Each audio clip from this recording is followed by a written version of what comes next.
चलिए बेटा, अब हम लोग बात थोड़ी सी आगे और बढ़ाते हैं, है ना।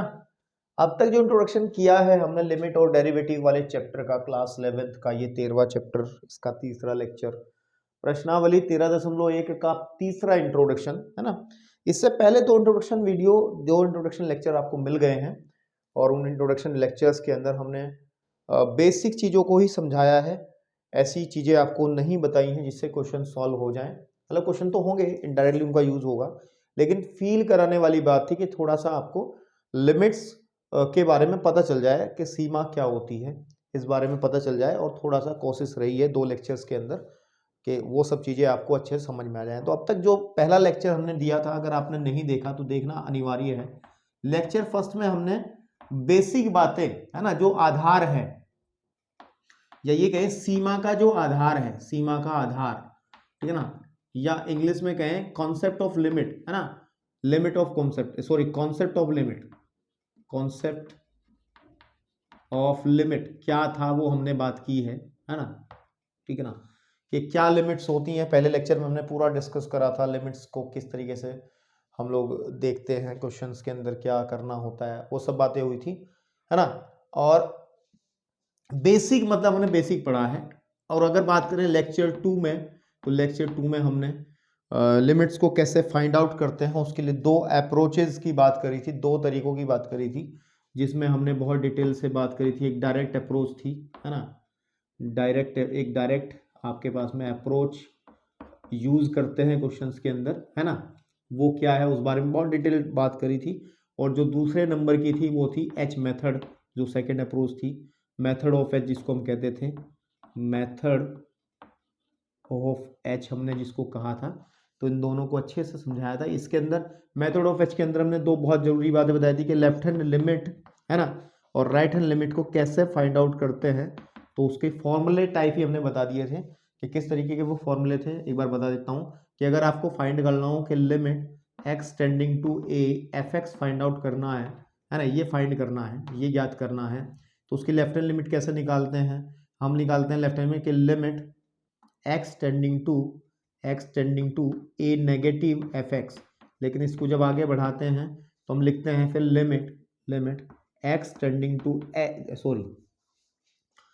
H tending to zero. H एक अपनी तरफ से नई क्वांटिटी, नई संख्या आती है जो कि बहुत ही पॉजिटिव, बहुत ही छोटी पॉजिटिव संख्या होती है ना, धनात्मक एक संख्या है जो कि बहुत छोटी है, जीरो की तरफ जा रही है ना। और तो यहाँ पर हम लोग फिर इसको a प्लस एच लिख लेते हैं, a plus A minus H.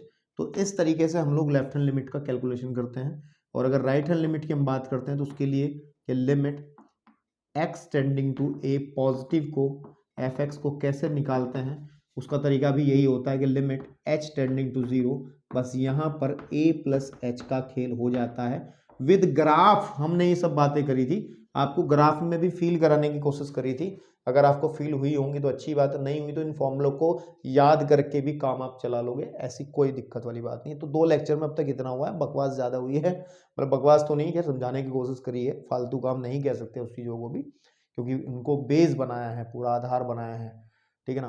तो ये चीज़ें आपको अच्छे से बता चुका हूँ। तो आज के इस लेक्चर के अंदर हम बात करेंगे बेटा, आपके एनसीईआरटी बुक से चीज़ें उठा ली हैं। एनसीईआरटी बुक में इतनी चीज़ें नहीं थी जो कि आपको इस चैप्टर को बहुत डिटेल्ड मैं बता सकूं, लेकिन मैंने कोशिश करी है पिछले दो लेक्चर्स के अंदर कि आपको किसी अन्य बुक से भी अगर इस चैप्टर को करना पड़ जाए या किसी हेल्प बुक के क्वेश्चंस को सॉल्व करना पड़ जाए तो आपको दिक्कतें नहीं आए, आप समझ पाओ कि हाँ यार बेसिकली है क्या। क्योंकि एनसीईआरटी के अंदर बहुत ही कम, मतलब बहुत ही ईजीली इस चैप्टर को निकल गया, मतलब एनसीईआरटी वाले बहुत आसानी से इस चैप्टर से निकल गए, वो बहुत बातें छुपा करके निकल गए, लेकिन चलिए कोई बात नहीं। अब आज जो इस लेक्चर में पढ़ना है, सबसे पहले हम लोग पढ़ेंगे कि सीमाओं का बीजगणितीय अलजेब्रा ऑफ लिमिट्स क्या होता है। इसका मतलब क्या है, इसका मतलब है कि जो हम लोग लिमिट्स को जोड़ना, घटाना, गुणा करना और भाग करना, ये सब हम लोग पढ़ते हैं, ठीक है ना, या किसी नंबर से मल्टीप्लाई करना, तो वो ये सब पढ़ते हैं। इसके अंदर कैसे लिमिट्स को जोड़ते, घटाते, गुणा, भाग करते हैं। और फिर उसके बाद हम लोग पढ़ेंगे, क्वेश्चंस पे आ जाएंगे। ये सारा पोर्शन जो है आप एक्सरसाइज के क्वेश्चंस कैसे सॉल्व करते हैं उस पर आ जाएंगे हम लोग, कि बीजगणितीय फंक्शन जो है बीजगणितीय फलन जो है उनकी सीमाएं कैसे निकालते हैं, उनकी लिमिट्स ऑफ अलजेब्रिक फंक्शंस कैसे निकालते हैं। इसके अंदर 3 ही फंक्शन होते हैं और उन्हीं पे बात करेंगे। 3 क्या, 2 ही हैं बेसिकली। जैसे सबसे एक तो बहुपद फलन होता है, ठीक है ना, आपके पास में बहुपद फलन है, बहुपद फलन, ठीक है ना, इसकी लिमिट्स के बारे में बात करेंगे। एक और होता है परिमेय फलन, परिमेय फलन होता है बेसिकली। तो ये 2 फंक्शंस की लिमिट कैसे निकाली जाती है उसके बारे में बात करेंगे। क्वेश्चंस इसके कैसे सॉल्व किए जाएंगे सारी बात करेंगे। और उसके बाद त्रिकोणमितीय फलन जो है ना, उनकी सीमाएं कैसे निकाली जाती हैं। ट्रिग्नोमेट्रिकल फंक्शन जैसे sine x, cos x, ten x, है ना, तो इन सब की कोसेक एक्स, इनकी लिमिट्स को हम कैसे फाइंड आउट करते हैं, क्वेश्चंस इसके कैसे सॉल्व करते हैं उस बारे में बात करेंगे। तो चलिए पहले अब बात करते हैं कि सीमाओं का बीजगणित क्या है। बड़ा छोटा सा टॉपिक है, समझने वाला टॉपिक नहीं है, तो फटाफट जो जरूर नीचे के जो टॉपिक हैं वो बहुत जरूरी हैं, ठीक है। देखो सुनो, बहुत तेजी से पहले पोर्शन को निपटाने के चक्कर में हूं क्योंकि इसमें ज्यादा कुछ खास बात नहीं है। देखो सुनो, अगर मेरे पास 2 फंक्शन हो, नंबर 1, ठीक है ना, नंबर 1 बहुत जल्दी से निकालेंगे कि अगर मेरे पास एक फंक्शन है एफ एक्स, एक दूसरा फंक्शन है जी एक्स, है ना, और आपको इन दोनों के योग की लिमिट फाइंड आउट करनी है एक्स टेंडिंग टू समथिंग, है ना, एक्स टेंडिंग टू ए की तरफ जा रहा है, तो इसको निकालने का बड़ा सिंपल तरीका है कि लिमिट्स को डिस्ट्रीब्यूट कर दो, है ना। आप क्या करोगे, limit x tending to a f x निकाल दोगे और plus limit x tending to a g x निकाल दोगे, तो आपका काम बन जाएगा। तो ये जोड़ने का मतलब है कि अलग अलग फिर इसको कर देंगे आप, ठीक है ना, आपके पास में, तो इसको क्या कर देंगे आप, अलग अलग कर देंगे, ठीक है। इसी तरीके से अगर दूसरी बात हम लोगों को करना है कि limit x tending to a करना है और आपको f x minus g x suppose कर लीजिए, f x and minus g x हमें करना है, घटाना है, ठीक है। तो नो चेंज, आप लोग सिमिलरली आप इनके इस तरीके से क्वेश्चन को सॉल्व करेंगे कि पहले एफ एक्स की लिमिट में से आप लिमिट निकाल दोगे आप जी एक्स की घटा करके, ठीक है, तो कोई दिक्कत ही नहीं है। तीसरा जो पॉइंट है वो है कि अगर लिमिट एक्स टेंडिंग टू ए है और एफ एक्स, ठीक है ना, एफ एक्स गुणे जी एक्स है, तो कैसे फाइंड आउट करेंगे, कोई प्रॉब्लम नहीं है, आप कोई भी दिक्कत महसूस नहीं करनी है आप लोगों को सीधा लिमिट निकाल देनी है एफ एक्स की, गुणे कर देनी है, फिर जब लिमिट निकाल देनी है जी एक्स की, ठीक है। मोर देन 1 फंक्शन मतलब मोर देन 2, अगर 2 से ज्यादा भी होंगे तो सेम रूल फॉलो होंगे। अगर यहाँ पे जी एक्स एक फलन और आ जाता तो एक और ऐड हो जाता है इसमें। नंबर 4 में भाग में भी ये रूल काम करता है कि अगर सपोज कर लो लिमिट एक्स टेंडिंग टू ए है और एफ एक्स बटे जी एक्स है, एफ एक्स बटे जी एक्स है, ठीक है, तो कैसे फाइंड आउट करते हैं, सीधी बात है, ऊपर की लिमिट ऊपर निकाल देंगे, ठीक है, और नीचे की लिमिट नीचे ही निकाल देंगे, तो रिजल्ट आ जाएगा आपको भाग वाला इजीली, ठीक है, इजीली निकल जाएगा।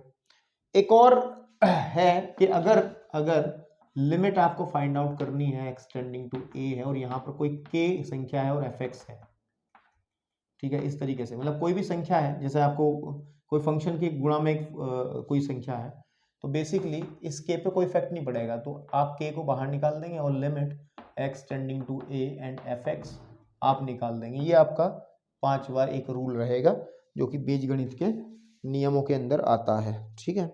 तो ये लिमिट्स हो गई, इसके अलावा आपको कुछ नहीं करना है, आप फटाफट इसको नोट करना चाहो कर लो, नहीं तो किताबों के अंदर पूरा लिखा है, समय आप लोग भी खराब ना करो, मैं भी नहीं करता हूँ, मैं बढ़ता हूँ आगे की तरफ, है ना, मैं अब आगे की तरफ बढ़ता हूँ ताकि आपको क्वेश्चंस भी तो सॉल्व करने सिखा दूं कम से कम। चलिए बेटा, अब हम अपने इस लेक्चर के दूसरे टॉपिक की तरफ बढ़ते हैं। अब आपको क्वेश्चंस करने आ जाएंगे, है ना, जो क्वेश्चंस एक्सरसाइज में है वो वाले। तो सबसे पहले हम बीजगणितीय फलनों की सीमाएं यानी कि लिमिट्स ऑफ अलजेब्रिक फंक्शंस के बारे में बात करते हैं। बेसिकली आपके 2 ही अलजेब्रिक फंक्शन है जो कि आपकी बुक के अंदर दिए गए हैं। इसमें नंबर 1 आपका है बहुपद वाला, है ना शायद, हाँ बहुपद वाला,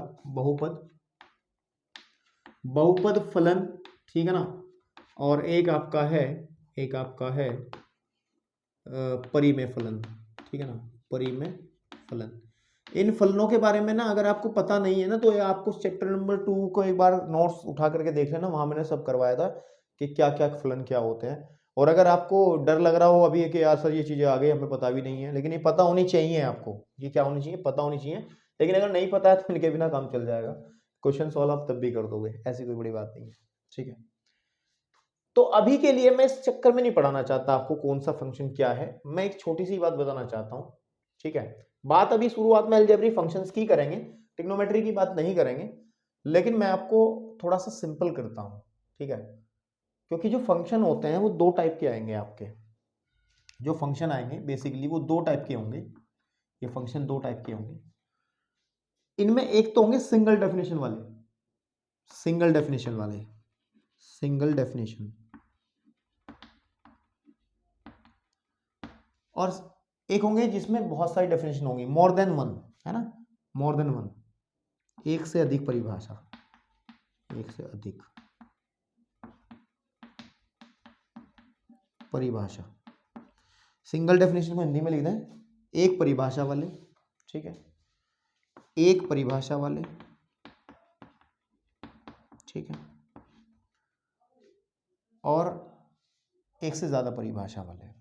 इनको कैसे सॉल्व करते हैं, मोस्टली क्वेश्चन इस टाइप के हैं। सिंगल परिभाषा का मतलब जैसे आपको कह दिया कि लिमिट निकालो जी, x टेंडिंग टू 1 है और 2x² + 1 की निकाल के दिखाओ जी, क्योंकि इसमें फंक्शन की डेफिनेशन केवल एक है, ये है कि 2x² + 1 है, यानी कि यहाँ पे f(x) की जो वैल्यू है वो केवल एक ही है, 2x² + 1। x चाहे जो भी हो, नो मैटर, कोई फर्क नहीं पड़ेगा, तो हमेशा फंक्शन की एक ही डेफिनेशन है, वो ये है। इस तरीके के क्वेश्चंस आपको बहुत सारे देखने को मिलेंगे जिसमें केवल एक ही डेफिनेशन है। लेकिन इस तरीके के सवाल भी आपको देखने को मिलते हैं कि जैसे कि f(x) है हमारे पास में, कि कोई फंक्शन है, इस फंक्शन की वैल्यू x होती है अगर x जो है 1 से छोटा हो, और उसकी वैल्यू x² होती है अगर ये x जो है 1 से बड़ा या बराबर हो। तो उस तरीके के फंक्शंस जो आएंगे, या और भी इस कैटेगरी को उसको कहते हैं एक से अधिक डेफिनेशन है, एक से ज़्यादा परिभाषा है। देखो अलग अलग होगी ना, कि x 1 से छोटा तो कुछ और है, x 1 से बड़ा या बराबर तो कुछ और है, तो उस तरीके की डेफिनेशन अगर चेंज हो रही है तो उस तरीके से करना है। अब सुनो मेरी बात ध्यान से, अगर आपको सिंगल डेफिनेशन फंक्शन मिलते हैं, ठीक है, सिंगल डेफिनेशन एक परिभाषा वाले क्वेश्चंस पे बात कर रहा हूं मैं, क्वेश्चन कैसे सॉल्व होंगे। अगर इस तरीके के क्वेश्चंस मिलते हैं तो आपको लिमिट के अस्तित्व को चेक करने की जरूरत नहीं है, लिमिट की एग्जिस्टेंस को चेक करने की जरूरत नहीं है। एग्जिस्टेंस का मतलब फिर आपको left hand limit and right hand limit, this are not important, ये जरूरी नहीं है इससे आप सॉल्व करो इसको। आप डायरेक्ट एक अप्रोच लगाएंगे, जैसे मैं डायरेक्ट आपको बता रहा था, ठीक है ना, आपको डायरेक्ट पुट करनी है वैल्यू, मैं सिखाऊंगा कैसे करनी है, और अगर गड़बड़ होता है तो फिर क्या करना है वो सब मैं आपको बताऊंगा। लेकिन अगर आपको सिंगल डेफिनेशन वाला है फिर आपको मतलब अस्तित्व की जांच नहीं करनी है ना, लिमिट की जो लिमिट है, लिमिट की एग्जिस्टेंस यानी कि लिमिट एग्जिस्टेंस का मतलब है अस्तित्व, अंग्रेजी में अस्तित्व को एग्जिस्टेंस कहते हैं। तो लिमिट की एग्जिस्टेंस की जांच नहीं करनी है, जांच नहीं करनी है, फिर क्या करना है वो मैं भी बताऊंगा। लेकिन इस तरीके से सवाल आता है इस तरीके से, तो फिर आप लिमिट की एग्जिस्टेंस की जांच करनी होगी, यानी कि आपको left hand limit and right hand limit find out करनी पड़ेगी। और अगर left hand limit is equal to right hand limit आएगा तब कहेंगे कि हाँ लिमिट मिलेगी, और तब उस लिमिट को हम लोग फाइंड कर देंगे, तब हम निकाल देंगे, ठीक है। कुछ बात ज्यादा जरूरी नहीं है, नोट करना चाहो तो कुछ कर लो अपने रफ कॉपी में, बाकी मैं कुछ डिटेल आपको बताऊंगा। देखिए ध्यान से, अब मैं कुछ बताने वाला आपको, क्वेश्चन सॉल्व करने के तरीके बताने वाला आपको मैं। देखो अगर आपको सिंगल डेफिनेशन वाला फंक्शन मिलता है, यानी कि एक परिभाषा वाला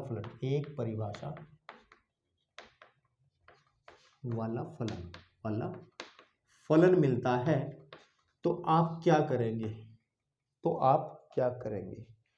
आपको क्या करना है, पुट करना है ना, डायरेक्ट पुट करना है, डायरेक्ट रखनी है वैल्यू, डायरेक्ट पुट करना है। डायरेक्ट पुट का मतलब जैसे मैं क्वेश्चन लिख रहा हूं, limit x tending to 1 and ये है 2x² + 1 निकालना है वैल्यू।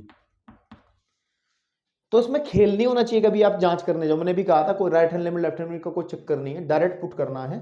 जैसे x की जगह हम 1 पुट कर देंगे तो आ जाएगा 2 इंटू 1 स्क्वायर प्लस 1, यानी कि 2 प्लस 1 दैट इज 3। यहीं पे आंसर कह देंगे। कहो सर इतना आसान? हाँ भाई इतना ही आसान है। आप कहोगे सर पहले इतनी बकवास क्यों करी है? भाई वो जरूरी थी, अभी उसकी भी जरूरत पड़ेगी जो मैंने पीछे बकवास करी है, लेकिन ये आसान है। ऐसे ही क्वेश्चंस बहुत सारे हो जाएंगे, ठीक है, तो ध्यान रहे। लेकिन हमेशा ऐसा नहीं होगा कि आपको यहाँ पर एक परिमित कुछ संख्या मिल जाए। जब आप डायरेक्ट पुट करोगे तो दो स्थितियां बनेंगी बेटे। जब आप डायरेक्ट पुट करोगे तो आपके सामने दो स्थितियां बन सकती हैं, दो में से एक बनेगी कोई भी, कि अगर आपको कोई फाइनाइट, अगर आपको कोई संख्या मिलती है, एक फाइनाइट संख्या मिलती है, फाइनाइट नंबर मिलता है, फाइनाइट क्वांटिटी मिलती है ना, फाइनाइट वैल्यू मिलती है, फाइनाइट वैल्यू मान कोई फाइनाइट मिलता है। जैसे फाइनाइट का मतलब हो गया हिंदी में परिमित मान, है ना, एक परिमित मान मिलता है। फाइनाइट को ध्यान रख लो ना, फाइनाइट का मतलब कोई संख्या मिल जाती है। जैसे इसमें आपको 3 मिल गई, -3 भी मिल जाए तब भी दिक्कत नहीं थी, ठीक है ना, बात समझ रहे हो ना। कोई भी फाइनाइट वैल्यू, कोई भी संख्या मिल गई आपको, 3/4 मिल गई, ये भी हो सकता था। माइनस के √2 मिल गया, ये भी हो सकता था। √17 हो सकता था, ये भी हो सकता था। कोई भी संख्या मिल जाए फाइनाइट हो। फाइनाइट का मतलब इनफाइनाइट ना हो, ये इनफाइनाइट ना हो। तो अगर कोई फाइनाइट वैल्यू मिलती है तो ध्यान देना है, फाइनाइट वैल्यू का मतलब सही मायने में जो संख्या रेखा पर हो, जो संख्या रेखा पर हो, जो संख्या रेखा पर हो, संख्या रेखा पर हो, उसी को तो फाइनाइट कहेंगे, है ना। जो संख्या रेखा पर बनाई जा सकती है कहीं भी, एनीवेयर, 0 1 2, है ना, कोई भी संख्या होगी इसके बीच, या तो कहीं बीच में, या सब बनाई जा सकती हैं, है ना। तो अगर आपको फाइनाइट वैल्यू मिलती है तो फिर आप लोग, सीधी सी बात है, आप इसको आंसर कह देंगे कि आपका आंसर आ गया, जैसे इस क्वेश्चन में आंसर आ गया, ठीक। लेकिन झोल दूसरी तरफ है। किसकी तरफ है? दूसरी तरफ। क्या झोल है? क्या झोल है कि अगर आपको फाइनाइट वैल्यू नहीं मिलती है, ठीक है ना, अगर आपको फाइनाइट वैल्यू नहीं मिलती है, ठीक है ना, आपके पास में, तो फिर क्या करना है? तो फिर क्या करना है? तो फिर क्या करना है? अगर आपको फाइनाइट वैल्यू ना मिले, इसका मतलब क्या है? इसका मतलब है फाइनाइट वैल्यू ना मिलेगी तो क्या मिलेगा फिर? हिंदी में उसको क्या कहते हैं? इनडिटरमिनेट फॉर्म अंग्रेजी में कहते हैं, लेकिन हिंदी में मेरे को नहीं पता, याद रखो इनडिटरमिनेट फॉर्म। तो आपको मिलेगी indeterminate form, indeterminate form. Indeterminate form का मतलब मैं बताऊंगा अभी क्या होगा, इसको याद रखें। इनडिटरमिनेट फॉर्म, इनडिटरमिनेट फॉर्म आपकी 7 इनडिटरमिनेट फॉर्म होती हैं, ठीक है ना। जैसे कभी आपको 0/0 मिल जाए, ये भी इनडिटरमिनेट फॉर्म होती है। इनफाइनाइट मिल जाए, ये भी इनडिटरमिनेट फॉर्म होती है, ठीक है जी, आपके पास में। या फिर इनफाइनाइट मिल जाए, या माइनस इनफाइनाइट मिल जाए, ये भी अनडिटरमिनेट फॉर्म की कैटेगरी में आते हैं। या फिर 1 की घात इनफाइनाइट आ जाए, या इनफाइनाइट की घात 0 बन जाए, ठीक है, इस तरीके के केस भी बन सकते हैं, है ना। इनफाइनाइट की घात 0, या फिर 0 की घात 0 बन जाए, 0 की घात 0 बन जाए। तो ये जो 7 है ना, ठीक है ना, आपके पास में ऐसा भी हो सकता है कभी कि 0 गुणा इनफाइनाइट बन जाए, तो ये भी अनडिटरमिनेट फॉर्म है। तो ये इतनी फॉर्म है, इनको कहते हैं अनडिटरमिनेट फॉर्म। तो अगर आपका आंसर आ जा रहा है जैसे उस क्वेश्चन में आ गया, तो फिर तो कोई दिक्कत नहीं, फिर तो आप बस हो गए, फारिग हो गए, फिर तो आपका क्वेश्चन हो गया। लेकिन अगर इनमें से कोई कंडीशन बन जाए तो फिर क्या करना है? फॉर एग्जाम्पल, फिर हम इसको टेक्निक बताएंगे, इसको कैसे करा जाएगा उसकी सब मैं टेक्निक आपको बताऊंगा, ठीक है ना।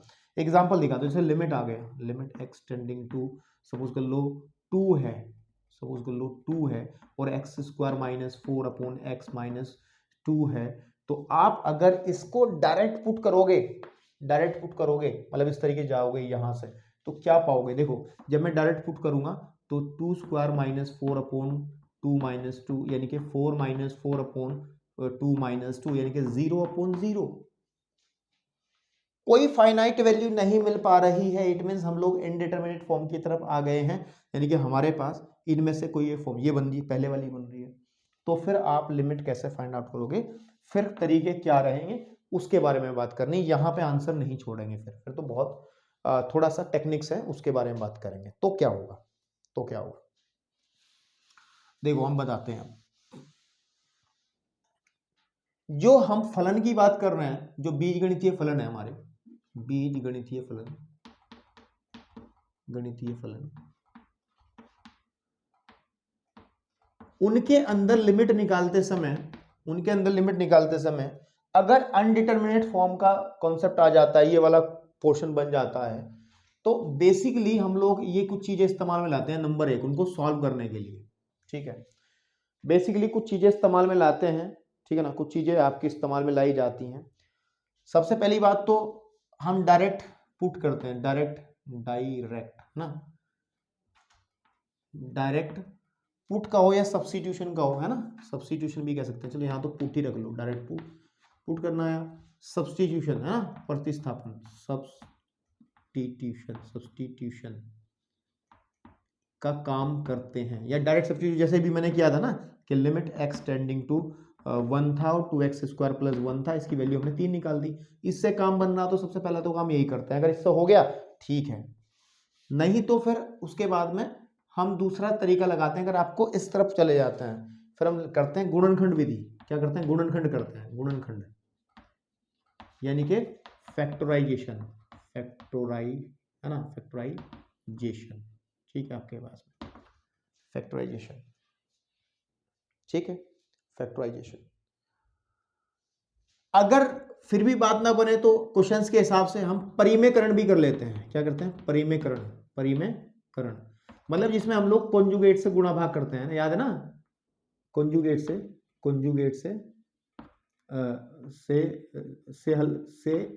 सॉल्व करते हैं, से हल करते हैं। कैसे करते हैं बताऊंगा आपको, टेंशन ना लो आप इस बात की। अगर कभी ये वाली दो विधियां भी काम में नहीं आ रही तो ये डेफिनेट सी बात है, ठीक है ना, हम लोग एक फॉर्मूला भी यूज करते हैं, और वो फॉर्मूला आपकी किताब के अंदर है। वो फॉर्मूला है कि लिमिट अगर x टेंडिंग टू a हो, x की पावर n माइनस a की power n upon x minus a हो, तो n x की पावर, ठीक है ना, तन n a की पावर n माइनस 1 इसका आंसर होगा। इस फॉर्मूले को आप डायरेक्ट यूज कर सकते हैं। ये चार चीजें ध्यान रखनी है आपको बीजगणितीय फलन की जब क्वेश्चन सॉल्व करेंगे, ये चार चीजें आपको ध्यान रखनी है कि डायरेक्ट सब्स्टिट्यूशन करना है। डायरेक्ट सब्स्टिट्यूशन का मतलब आप डायरेक्ट मान रख दोगे, और अगर नहीं बात बन पा रही फिर इनमें से कोई एक तरीका लग जाएगा और क्वेश्चन सॉल्व हो जाएगा, ठीक है ना। तो इसके लिए एक क्वेश्चन हम देखते हैं, ठीक है ना, इसके लिए एक क्वेश्चन हम देखते हैं थोड़ा सा, जरा इसको, ये जरूरी चीज है, इसको मैं रफ करूंगा, इसको आप नोट कर लें फटाफट। चलिए देखिए, एक क्वेश्चन एग्जांपल दिखाते हैं आपको। पहले थोड़ा सा क्वेश्चन, जैसे एक क्वेश्चन है, हम लोगों को एक क्वेश्चन मिला है और वो कह रहा है कि लिमिट x टेंडिंग टू 2 है, x square minus 5x and plus 6 upon x x square minus 4, तो इसको फाइंड आउट करना है, ठीक है, इसको फाइंड आउट करना है। तो मैंने कहा है कि सिंगल डेफिनेशन फंक्शन है, मतलब केवल एक ही परिभाषा है, तो आप left hand limit right hand limit का तो चक्कर कोई है नहीं, आप लिमिट की जांच नहीं करेंगे, सिर्फ क्या करना है, डायरेक्ट सब्स्टिट्यूशन करना है। अगर देखते बात बनती है तो चलिए कि लिमिट x टेंडिंग टू 2, और डायरेक्ट सब्स्टिट्यूशन के अंदर x की जगह 2 भर देते हैं, x की जगह क्या भरते हैं, 2, तो 2 भरेंगे तो कितना जाएगा, 2 का वर्ग माइनस 5 गुणे 2 प्लस 6 बटे 2 का वर्ग माइनस 4, यानी कि 4 माइनस 10 प्लस 6 बटे 4 माइनस 4, गड़बड़ हो गया देखो ऊपर भी 10 माइनस 10 हो गया, नीचे भी 4 माइनस 4, तो ये 0 बटे 0 आ गया। ये तो अनडिटरमिनेट फॉर्म हो गई, अनडिटरमिनेट फॉर्म जो मैंने अभी आपको लिखवाई थी, 7-8 अनडिटरमिनेट फॉर्म्स में बन गए, तो उसका मतलब इससे नहीं होगा, तो फिर हमें इसे सॉल्व करना पड़ेगा। हम गुणनखंड से करते हैं, थोड़ा सा देखते उसके फैक्टराइज कर लें इसको, यानी कि ये आंसर नहीं आएगा। अगर यहाँ पे कोई फाइनाइट नंबर आ जाता, कोई संख्या आ जाती संख्या रेखा पर दिखाने वाली, तो हम आंसर दे देते यहीं पे, लेकिन नहीं, ठीक है ना, ठीक है ना। अब सुनो, देखो ध्यान से कि लिमिट x टेंडिंग टू 2, मैं इसके फैक्टर कर रहा हूँ, 6 के टुकड़े जोड़ने पर घटाने पर 5 आता हो, तो आपको पता है फैक्टर हो जाएंगे x minus 2 and x minus 3। मैं थोड़ा डायरेक्ट कर दिया, आप लोग कर सकते हैं सॉल्व, इसके फैक्टर कर लेना, गुणनखंड कर लेना द्विघात समीकरण के। नीचे को लिख सकते हैं x plus 2 and x minus 2। अब देखो बेटा x माइनस 2 से x माइनस 2 कैंसिल आउट हो जाएगा। अब ध्यान से देखो, अब आप लिमिट रख सकते हो, यानी कि बचा क्या, limit x tending to 2 and x minus 3 upon x plus 2, यानी कि 2 माइनस 3 अपॉन 2 प्लस 2। जब आपने लिमिट रखी है ना, लिमिट x की वैल्यू 2 रखी है, तो आ जाएगा -1 अपॉन 4, -1 अपॉन 4। और ये फाइनाइट नंबर है, टेंशन लेने वाली बात नहीं है, आंसर आ जाएगा। ठीक है। सिमिलरली एक क्वेश्चन अगर आपको मैं और दिखाऊं, मैंने कहा limit x tending to 1 and x cube minus 1 upon x minus 1 है। तो इसमें भी अगर आप 1 भरते हो तो ध्यान रहे 0.0 की फॉर्म बन जाएगी, विच इज अनडिटरमिनेट फॉर्म। तो हम इसको फैक्टराइज कर लेते हैं, और आपको पता है, आपको ये पता है कि limit limit limit limit x tending to 1, और इसको हम लोग x minus 1 and x square, ठीक है ना, एक्स स्क्वायर ए की, भाई इसकी क्यूब पहले ना, तो फॉर्मूला क्या होता है, ए की क्यूब माइनस बी की क्यूब का फॉर्मूला क्या होता है, A minus B and A square plus A B and plus B square. तो आप क्या करते हो, तो 1 plus x and plus 1 upon x minus 1, इस फैक्टर से फैक्टर कट जाएगा, और बेसिक सी बात है आपके सामने, जब हम वैल्यू रखेंगे तो लिमिट x टेंडिंग टू 1, तो वैल्यू रखेंगे 1, वैल्यू रखो तो 1 square plus 1 that is 1 plus 1 plus 1, इसका मतलब 3। तो इसकी जो लिमिट है वो आ गई आपकी 3। बेसिक सी बात है। ठीक है, समझ में आ रही नहीं आ रही बात। अच्छा, इस क्वेश्चन के अंदर ना you can use this formula also, last वाला फॉर्मूला यूज कर सकते। अच्छा, एक बात ध्यान दो, इस फॉर्मूले को आप डायरेक्टली अप्लाई करेंगे, इसका प्रूफ जरूरी नहीं है, इसका प्रूफ जरूरी नहीं है मेरे बेटे। ठीक है, चलिए इसको रफ करो, मतलब नोट करो, फिर मैं आगे की तरफ कुछ चीजें और बताता हूँ। चलिए देखिए, एक और क्वेश्चन अगर हम लें, आपकी किताब बहुत कम क्वेश्चन तो मैंने अपनी तरफ से लिखे हैं थोड़ा आपको समझाने के लिए। सपोज कर लीजिए कि लिमिट है मेरे पास में, लिमिट x टेंडिंग टू, एक क्वेश्चन मैं लिख लेता हूँ 0, है ना, और हमारे पास एक क्वेश्चन है under root of 2 plus x and minus under root of 2 upon x. ठीक है, अपॉन एक्स। तो अगर हम इसमें डायरेक्ट लिमिट पुट करते हैं तो बात वही बनती है, 0.0 वाली अनडिटरमिनेट फॉर्म बन जाती है।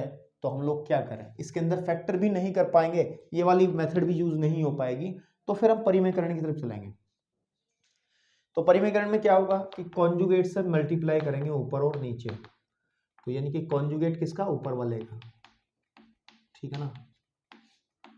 इसकी मल्टीप्लाई कर लेते हैं under root of 2 plus x minus under root of x upon under root of 2 plus x minus under root of, अरे यार 2 है ये, प्लस से करेंगे ना, हाँ तो प्लस से करेंगे ना, कॉन्जुगेट तो तभी बनेगा ना मेरे भाई, ठीक है ना।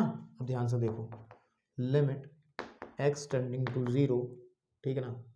अब देखो ध्यान से, a minus B A plus B, तो under root of 2 plus x का whole square and minus under root of 2 का whole square upon x into under root of 2 plus x plus under root of 2। अगर देखें कि limit x tending to 0, अब यहाँ देखें तो आ जाएगा 2 plus x minus 2 upon x into under root of 2 plus x plus under root of 2, ठीक है ना। और अब ध्यान से देखें, 2 से 2 कैंसिल आउट हो जाएगा, और limit x tending to 0 and x upon x under root of, बीमारी खत्म हो गई इसकी, बीमारी कहाँ थी, कौन जीरो कर रहा था इसको, ये x, और ये कट गया। अब लिमिट भर दो, यहाँ पे जब जीरो भरेंगे तो आ जाएगा 1 upon under root of 2 plus under root of 2 which is equal to 1 upon 2 under root of 2, यहीं पे छोड़ सकते हैं, that is your answer, that is your answer. ठीक है भैया, ओके, ठीक। चलिए एक क्वेश्चन और देखो कि limit x tending to 1 and x square minus 1 x square plus 1 upon x plus 1, तो कैसे सॉल्व करोगे, पुट कर लो डायरेक्ट, देखो आ जाएगा कितना, 1 plus 1 upon 1 plus 1 that is 2 upon 2, 1, कुछ करना ही नहीं पड़ा भाई, डायरेक्ट सब्स्टिट्यूशन से ही काम चल गया ना, क्योंकि ये फाइनाइट वैल्यू मिल गई ना एक। अनडिटरमिनेट फॉर्म थोड़ा ही बन रही है ना, तो इसको मैंने जानबूझ के आपको बताया है, ठीक है। ओके चलिए अब सुनो अब सुनो अब सुनो अब सुनो अब सुनो अब सुनो, आपकी एनसीईआरटी में भी कुछ क्वेश्चंस दिए गए हैं, ठीक है। जैसे कि एग्जाम्पल नंबर 1 आप अपने आप से ही सॉल्व करें, ठीक है। एग्जाम्पल नंबर 2 है, ठीक है ना, एग्जाम्पल नंबर 2 है, उसको आप सॉल्व करें आराम से, ठीक है। एग्जाम्पल नंबर 2 में काफ़ी सारे क्वेश्चंस दिए हैं, मैंने आपको बात बता दी, ठीक है ना। तो आप अगर ध्यान से देखेंगे तो इन क्वेश्चंस को सबको आप सॉल्व कर लोगे, ठीक है ना। तो इसमें आप आओ, इसमें आप आओ, एग्जाम्पल है, एग्जाम्पल नंबर 3 के अंदर आओ, एग्जाम्पल नंबर 3 के अंदर आओ, एग्जाम्पल नंबर 3 के अंदर आओ आप, ठीक है। देखो 3 के अंदर देखो, मैं जो एग्जाम्पल छोड़े हैं ना, मैं एग्जाम्पल छोड़ता नहीं हूँ बेसिकली, क्योंकि उनमें मुझे कोई नई बात नहीं बतानी। जो मैंने अभी बहुत सारे क्वेश्चंस कराए ना वही काम करने हैं आपको, डायरेक्ट वैल्यू पुट करनी है, पुट करने से आंसर अगर आ जाता तो बात सही है, नहीं तो फिर वो मेथड लगा लो आप, ये वाले गुणनखंड कर लो या जो भी करोगे आप, है ना, उस तरीके से सॉल्व करना है आपको बस, और कुछ नहीं है, ठीक है। जैसे इसने कहा है कि लिमिट है x टेंडिंग टू 1, ठीक है, एंड x की घात 15 माइनस 1 बटे x की घात 10 माइनस 1, ठीक है। अब मेरी भाई सुनो, डायरेक्ट पुट करने से ना बड़ी दिक्कतें हैं, क्योंकि 0.0 वाली फॉर्म बन रही है, 1 की घात 15 तो 1 ही होगा, 10 की, एक मिनट जरा पानी पी ले थोड़ा सा यार, चोक का काम है तो दिक्कतें तो होती हैं थोड़ी सी। चलिए, तो इस क्वेश्चन के अंदर 0.0 वाली फॉर्म बन रही है, लेकिन समस्या कहाँ है यार, x की घात 15 माइनस 1 के फैक्टर कैसे करें, कोई परिमेयकरण वाला काम भी नहीं चल रहा है, कंजुगेट से भी हल नहीं करेंगे इसको, तीसरे नंबर वाला तो, लेकिन लास्ट वाला फॉर्मूला शायद काम में आएगा, बिल्कुल आएगा। तो देखो ध्यान से देखना, अब ध्यान से देखना है आपको, मैं लिमिट x टेंडिंग टू 1 है, मैं क्या करता हूं, मैंने भी पढ़ा था, मैंने पढ़ा था कि लिमिट अलजेब्रा में पढ़ा है मैंने, बीजगणित जो पढ़ा है मैंने, बीजगणित लिमिट का बीजगणित जो पढ़ा है मैंने, उसमें पढ़ा है कि अगर limit x tending to a है और fx अपॉन gx हो तो यू कैन, आप इसको लिख सकते हैं, ऊपर वाले की लिमिट अलग से कर लें सॉल्व, ठीक है ना, और नीचे वाले की लिमिट को आप अलग से सॉल्व कर लें, तो कोई प्रॉब्लम नहीं है, तो वही लगाओ इसमें। देखो तो मैं क्या कर रहा हूं, मैं क्या कर रहा हूं, मैं limit x tending to 1 and x की घात 15 माइनस 1, 15 x की घात 15 माइनस 1 को अलग लिख रहा हूं, बटे लिमिट x टेंडिंग टू 1 और x की घात 10 माइनस 1 कर रहा हूं, ठीक है। इसको थोड़ा सा अच्छा करके लिखूं, मैं इसे लिख रहा हूं limit x tending to 1, x की घात 15 माइनस 1 की घात 15 लिख दें, है ना, बात सुनो ना, लिख सकते हैं ना, बिल्कुल लिख सकते हैं, बटे limit x tending to 1, x की घात 10 माइनस 1 की घात 10 लिख सकते हैं। अब इस फॉर्मूले को लगाने के लिए अगर मैं यहाँ पे x माइनस 1 से डिवाइड कर लूँ, उसको भी x माइनस 1 से डिवाइड कर लूँ, कोई दिक्कत है क्या भाई मेरे, इससे तो ये कट भी जाएगा, तो हमने क्या करा, x माइनस 1 से जो है दोनों को डिवाइड कर दिया। अब सुनो, ऊपर वाले का आंसर क्या बनेगा, n a की घात n माइनस 1, n का मतलब है n है घात, तो 15 a कितना है 1 है, 1 की घात n माइनस 1, n का मतलब 15 माइनस 1, 15 माइनस 1 बटे 10 की घात 10 गुणे 1 की घात 10 माइनस 1, ठीक है। सॉल्व कर लो, ये आ जाएगा 15 बटे 10 और 5 दिया 15, 5 दूनी 10, 2 बटे 3, 3 बटे 2, 3 बटे 2 इसकी लिमिट आ जाएगी, जो कि फाइनाइट वैल्यू है, चक्कर में पढ़ने की जरूरत ही नहीं है, आंसर आ जाएगा, ठीक है ना, आंसर आ जाएगा मेरे भाई, ठीक है ना, ओके, ठीक, चलिए चले जी, चले चल, okay okay okay okay okay. अब हम पढ़ेंगे इसके अंदर त्रिकोणमितीय फलनों की सीमाएं। आप लोग बीजगणित के संबंधी इतनी बातें थी, इसमें एक चीज छूट गई यार, इसमें दी ही नहीं है, वो इसमें नहीं दिया है मेरे भाई। क्या एक्सरसाइज में सवाल दिए हैं क्या उस टाइप के, ये जिसकी लिमिट इनफाइनाइट हो? बहुत यार हल्के में ले रखा है इन्होंने इस चैप्टर को, दिया ही नहीं इन्होंने यार। चलो लेकिन मैं बता देता हूँ, मैं नोट किया था कहीं। चलिए देखो, एक कुछ क्वेश्चंस ना इस तरीके के आएंगे आपको, देखो ध्यान से सुनना। दूसरी किताबों में देखने को मिलेंगे, एनसीईआरटी में नहीं है, लेकिन मैं करा देता हूं फिर भी। बीजगणित फलनों की अनंत पर लिमिट। जब हम लोग बीजगणितीय फलनों का, बीजगणितीय फलनों की अनंत पर लिमिट ज्ञात करते हैं, लिमिट ज्ञात करते हैं, ज्ञात करना है ना, ये वाला कॉन्सेप्ट है। ये टॉपिक आपके इसमें नहीं है, लेकिन मुझे बताना पड़ रहा है क्योंकि दूसरी किताबों में से आप जाओगे तो आपको वहां दिक्कतें होंगी। उसमें क्या होगा कि जैसे लिमिट है, एक क्वेश्चन से बात करता हूं, है ना, एग्जांपल लेता हूं। हमें कहा गया कि लिमिट है, लिमिट एक्स टेंडिंग टू, कोई फाइनाइट नंबर ना होकर के इनफाइनाइट हो गया, और सपोज कर लीजिए कि क्वेश्चन है, मैंने ऐसा ले लिया कि A x square plus B x plus C upon D x square plus E x plus F. मतलब इस तरीके से सवाल आ गया आपके सामने, कोई भी संख्या आ जाएगी, मैं तो एज जनरली क्वेश्चन ले रहा हूं, तो इस तरीके के सवाल को कैसे सॉल्व करते हैं, ठीक है।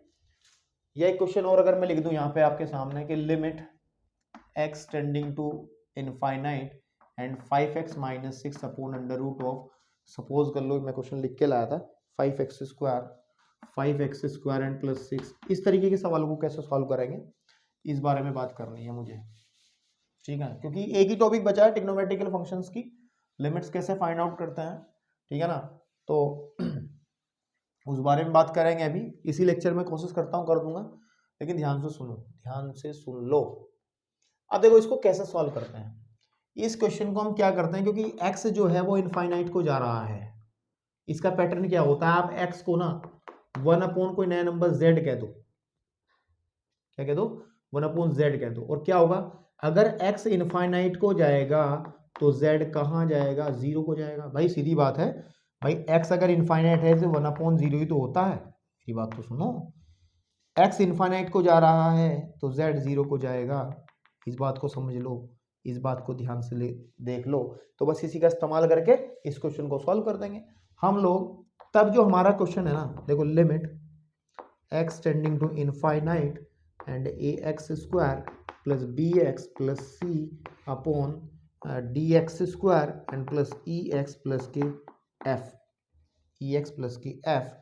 तो इसमें क्या करेंगे हम लोग, x की जगह हम लोग 1 अपॉन जेड रख देंगे, तो जब z में रखेंगे तो लिमिट क्या आ जाएगी, लिमिट भी z की आएंगे, फिर लिमिट z टेंडिंग टू 0, और यहाँ पे जब लिखेंगे तो a 1 अपॉन z का whole square plus b 1 upon z plus c upon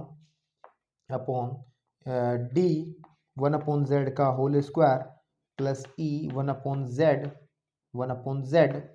and plus की f, ठीक है। तो उसको सही कर लो, सॉल्व कर लो, क्योंकि सवाल अब इनफाइनाइट वाला नहीं रहा है, ये सिंपल क्वेश्चन बन गया है। इसमें आ जाएगा a upon Z square plus B upon Z plus C upon D upon Z square